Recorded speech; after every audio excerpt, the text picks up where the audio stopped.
Hey guys, and welcome back to How to Guide. In this tutorial, we're gonna look at how to flag advertisements in Craigslist. Now let's begin. As you can see, I have already logged into my account. In case you have not, do log in. It's quite easy. Right now, I'm just gonna go to an advertisement or posting right here. Now, as you can see, I have opened up a posting, and let's just say I want to report it, or commonly known as flag. On the top, right next to hide and share, you'll see a button like this that says flag.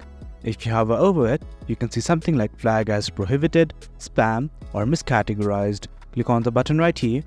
And guys, that's it. That's how you flag an advertisement or posting in Craigslist. It's quite easy. And guys, that's it. That's it for the video. That's how you flag a posting in Craigslist. Hope you guys found this video informative, and for more content like this, do remember to hit like, share and subscribe. Your support fuels us. Until next time, thank you.